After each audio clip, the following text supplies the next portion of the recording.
உங்கள் வீட்டு பசங்கள்லேருந்து பெரியவங்க வரைக்கும் ஒரு ஹெல்த்தியான ஒரு ஸ்வீட் ரெசிபி செய்யணும்னா இந்த ரெசிபியை ட்ரை பண்ணுங்கள். இது பார்த்திங்கன்னா ஓமம் ரஸ்க் ஹல்வா. இதில் பார்த்திங்கன்னா ஸ்வீட் சேர்க்கணுன்னா நீங்கள் சேர்த்துக்கலாம், இல்லாட்டி அப்படியே கூட செஞ்சுக்கலாம். நான் அப்படியே தான் செய்ய போகிறேன்.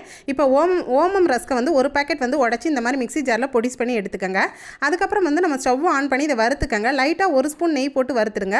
வறுத்துட்டு எந்த அளவு ஓமம் பொடி எடுத்துருக்கோமோ அதே அளவு 1 கப் பால் காய்ச்சி ஆற வச்ச பாலை இதில் ஆட் பண்ணிக்கோங்க. ஆட் பண்ணி நல்லா கலந்து விடுங்க. இப்போ 2 ஸ்பூன் மட்டும் நெய் சேர்த்துக்கலாம். நல்ல பிராண்டடான நெய் சேர்த்துக்கங்க.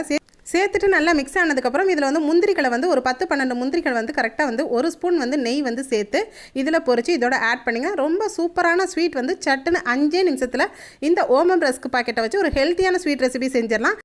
இப்போ பாருங்கள் நல்லா மிக்ஸ் ஆகிடுச்சு. சப்போஸ் இன்கேஸ் உங்களுக்கு ஸ்வீட் சாப்பிடணும்னு தோணுன்னா இல்லை நாட்டு சக்கரை வெல்லம் கூட நீங்கள் சேர்த்து செய்யலாம். ரொம்ப சூப்பரான இந்த ஸ்வீட் ரெசிபி ஹெல்த்தியானதை அலங்கரிக்க நட்ஸ் எல்லாம் பார்த்திங்கன்னா நான் பாதாம்லாம் வச்சு மிக்ஸ் பண்ணியிருக்கேன். இந்த வீடியோ பிடிச்சிருந்தா லைக் பண்ணி ஷேர் பண்ணுங்கள். தேங்க்யூ.